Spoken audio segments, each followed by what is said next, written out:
দুর্গাপূজার সময় ভারতে ইলিশ রপ্তানি করা উচিত হবে কি হবে না সেই বিতর্কের মধ্যে বাজারে বেড়েছে ইলিশের দাম। সোমবার রাজধানীর কাউরান বাজারে বিক্রেতা ও ক্রেতাদের সঙ্গে কথা বলে ধারণা পাওয়া গেছে যে ইলিশের দাম নিম্ন আয়ের মানুষের নাগালের বাইরে। তারা বলেছেন, এবার ইলিশের দাম তেমন একটা কমেনি, ইলিশ ধরা পড়েছে কম। এর সঙ্গে রপ্তানি বিতর্ক শুরু হওয়ায় দাম আরো বেড়েছে। গাইবি জিনিস কথা বলছে, এগুলো আল্লাহর প্রকৃতির জিনিস, ঠিক আছে। এগুলো হইলে মানুষ খাইতে পারে কম দামে, না হইলে মনে করেন দাম ছাড়া থাকে। নিজেরা থেকে চাষ করতে পারে না, চাষ করতে পারে, লালন পালন করতে পারে না। মোটামুটি আগের চেয়ে একটু নিয়ন্ত্রণ আছে, কিছুটা কম আছে, ঠিক আছে।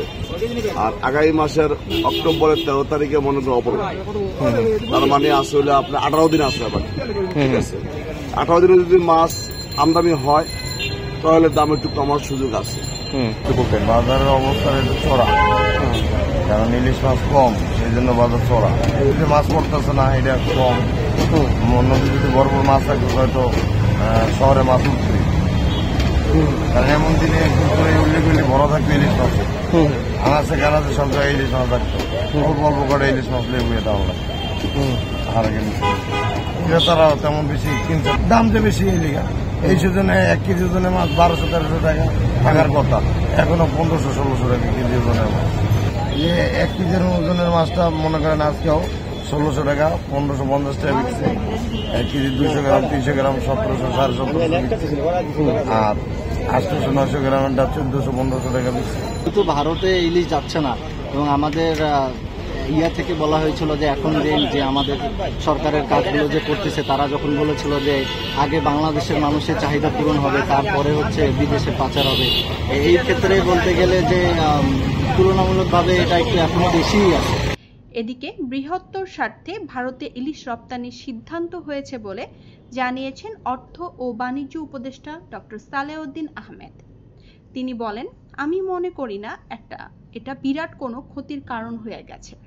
এর প্রভাবে দীর্ঘমেয়াদে একটি পজিটিভ ইস্যু হবে। রোববার সচিবালয়ে অর্থ মন্ত্রণালয়ে সাংবাদিকদের প্রশ্নের জবাবে তিনি এসব কথা বলেন। গত 11 আগস্ট মৎস্য উপদেষ্টা ফরিদা আক্তার সচিবালয়ে সাংবাদিকদের এক প্রশ্নের জবাবে বলেছিলেন, আগে দেশের মানুষ ইলিশ খাবে, তারপর বিদেশে রপ্তানি করা হবে। দেশের মানুষ যাতে ইলিশ পায় এবং দাম কমে সেই উদ্যোগ নেওয়া হবে। দেশের মানুষ ইলিশ পাবে না আর রপ্তানি হবে, সেটা হতে পারে না। সরকারের উচ্চ পর্যায়ের এমন বক্তব্যের পর শনিবার আসন্ন দুর্গাপূজা উপলক্ষে দেশের রপ্তানিকারকদের আবেদনের পরিপ্রেক্ষিতে নির্ধারিত শর্ত পূরণ সাপেক্ষে 3000 টন ইলিশ রপ্তানির অনুমতি দিয়েছে বাণিজ্য মন্ত্রণালয়। ভারতে উপহার হিসেবে যাচ্ছে না উল্লেখ করে পরিবেশ এবং পানি সম্পদ উপদেষ্টা সৈয়দা রিজওয়ানা হাসান সোমবার বলে, ইলিশ রপ্তানি করা হবে, রপ্তানির টাকা বাংলাদেশ সরকার পাবে। সেটা খুব ছোট করে দেখার মতো টাকা না।